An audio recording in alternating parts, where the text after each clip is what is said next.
Hello everyone. तो आज हम द हिंदू की इम्पोर्टेंट न्यूज़ को कवर करेंगे। जैसे कि आप जानते हैं आज है 24 सितंबर 2025। वर्ष के दिनों की बात करें तो आज 267 दिन अब तक जा चुके हैं और मात्र 98 दिन इस 2025 के बचे हैं। तो देखते हैं इम्पोर्टेंट न्यूज़ को। सीमा विवाद संबंधों को परिभाषित न करे चीनी राजदूत। आईपीआर का भारत में के फ्यूज़न पावर प्लांट्स के लिए रोड मैप। और तीसरी इंपॉर्टेंट न्यूज़ रहेगी एससी का हिमाचल और आपदा प्रबंधन पर स्पष्टता बरतने का निर्देश। यानी इन तीनों न्यूज़ों के बारे में आज हम डिस्कस करेंगे। जो कि जो चीन है वहाँ पर सीमा विवाद को लेकर के क्या न्यूज़ है इसको देखेंगे। और साथ ही जो आईपीआर है जो कि भारत का फ्यूज़न पावर प्लान है उसके लिए काफ़ी रोड मैप है। तो क्या है ये इसके बारे में देखेंगे। और साथ ही जो एससी है सुप्रीम कोर्ट है उसका हिमाचल को लेकर के आपदा प्रबंधन पर स्पष्टता बरतने का निर्देश आया है कि हिमाचल में जो मतलब आपदा प्रबंधन है उस पर बिल्कुल स्पष्टता बरतनी उनको चाहिए। क्या देखते हैं क्या है न्यूज़ आखिर। सीमा विवाद संबंधों को परिभाषित न करें चीनी राजदूत। खबर क्या है। चीन के राजदूत ने हाल ही में बयान दिया है कि भारत चीन के बीच सीमा विवाद एलएसी वास्तविक नियंत्रण रेखा को दोनों देशों के रिश्तों की पहचान बनने देना चाहिए। उनका कहना है कि दोनों देशों को व्यापार सहयोग और अन्य क्षेत्रों में आगे बढ़ना चाहिए, न सिर्फ सीमा विवाद पर ध्यान देना चाहिए। पृष्ठभूमि। भारत और चीन के बीच सीमा विवाद 1962 के युद्धों से चला आ रहा है। एलएसी पर कई जगहों पर दोनों देशों की सेनाएं आमने सामने हैं, जैसे गलवान घाटी और डेप्सांग। 2020 में गलवान संघर्ष के बाद तनाव बढ़ा जिसमें भारतीय और चीनी सैनिक मारे गए थे। इसके बाद कई दौर की बातचीत हुई लेकिन पूरी तरह सुलझ नहीं पाया था। चीनी राजदूत का बयान एक नई कूटनीतिक कोशिश को हो सकता है ताकि व्यापार और सहयोग को बढ़ावा मिले। द्विपक्षीय संबंध। भारत चीन का व्यापार $100 अरब से ज़्यादा है। चीन से इलेक्ट्रॉनिक्स और मशीनरी आती हैं जबकि भारत से दवाइयाँ और कच्चा माल जाता है। ये आपस में ये संबंध है। रणनीतिक मुद्दे की बात करें तो एलएसी पर तनाव से दोनों देशों की सेना और संसाधन खपत होते हैं। इससे क्षेत्रीय शांति पर असर पड़ता है। कूटनीति।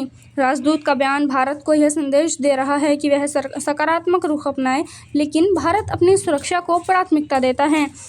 वैश्विक संदर्भ। अमेरिका और अन्य देश भारत के साथ मिलकर चीन को संतुलित करने की कोशिश कर रहे हैं, जैसे क्वाड गठबंधन वो भी इसी को लेकर के हुआ था। भारत की विदेश नीति और पड़ोसी देशों के साथ संबंध।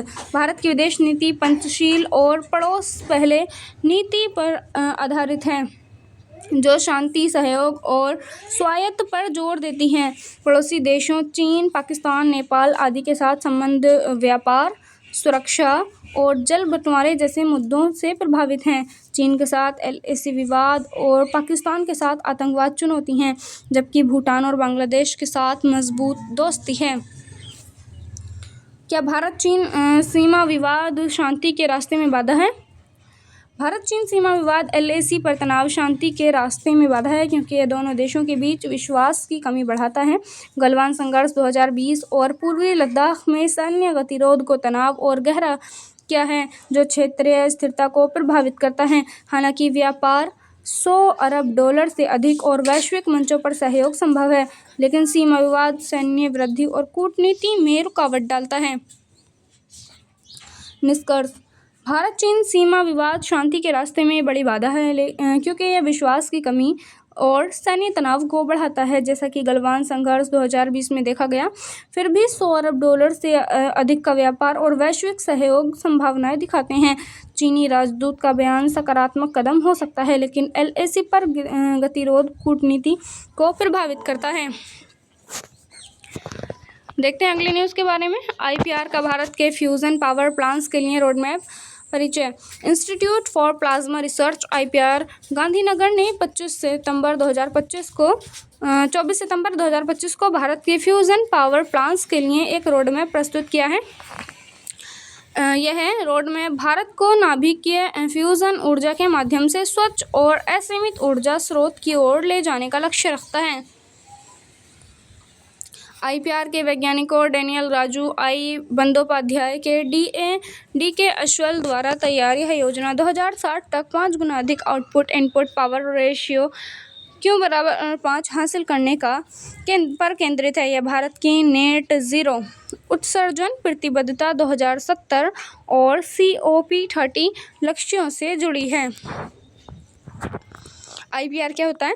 आईपीआर भारत का प्रमुख प्लाज्मा रिसर्च संस्थान है जो 1986 में स्थापित हुआ है और विभाग ऑफ एटॉमिक एनर्जी DAE के अधीन कार्य करता है।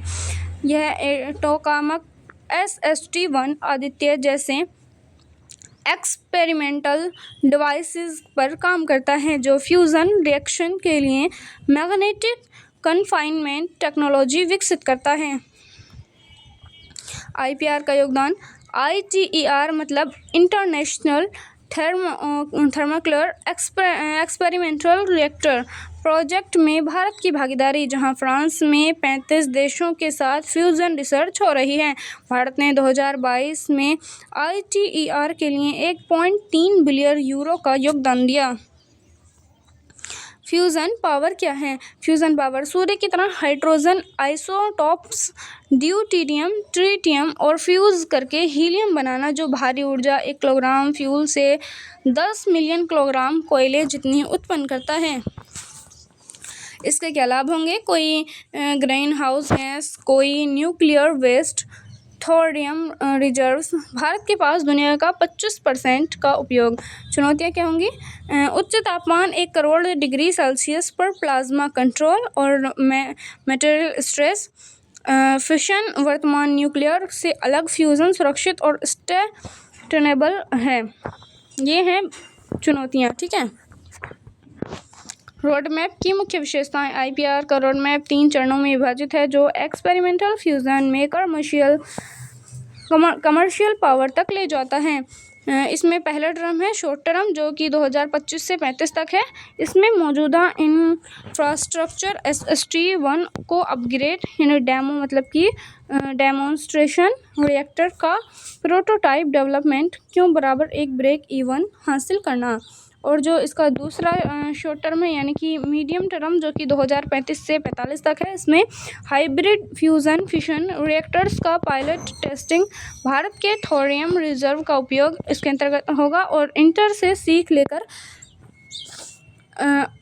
Q=10 लक्ष्य इसका रखा गया है। लॉन्ग टर्म में 2045 से 60 तक का लॉन्ग टर्म है, जो कि commercial fusion plants 5x power ratio Q=5 राष्ट्रीय फ्यूजन एनर्जी मिशन की स्थापना, प्राइवेट सेक्टर जैसे टाटा रिलायंस को शामिल करना है। कुल निवेश 10 से 15 बिलियन डॉलर अनुमानित, जिसमें अंतर्राष्ट्रीय सहयोग ITER ड्रेमो शामिल है। 2040 में हाइब्रिड रिएक्टर्स पायलट टेस्टिंग इसके अंतर्गत आती है। आईपीआर की स्थापना 1998 में SST-1 टोकामक क्या है और क्यू वैल्यू का मतलब क्या होता है, इसके बारे में देखते हैं। आईपीआर की जो स्थापना है वो 1986 में हुई थी, जो प्लाज्मा और फ्यूजन रिसर्च के लिए DAE के तहत काम करता है। SST-1 टोकामक 2013 में चालू हुआ, जो मैग्नेटिक फ्यूजन रिसर्च के लिए प्रयोग करता है। क्यू वैल्यू आउटपुट और इनपुट पावर का अनुपात है, जिसका लक्ष्य 2060 तक Q=5 है। निष्कर्ष है, रोड मैप भारत को फ्यूजन एनर्जी सुपर पावर बना सकता है, जो ऊर्जा संकट और जलवायु लक्ष्यों को हल करेगा।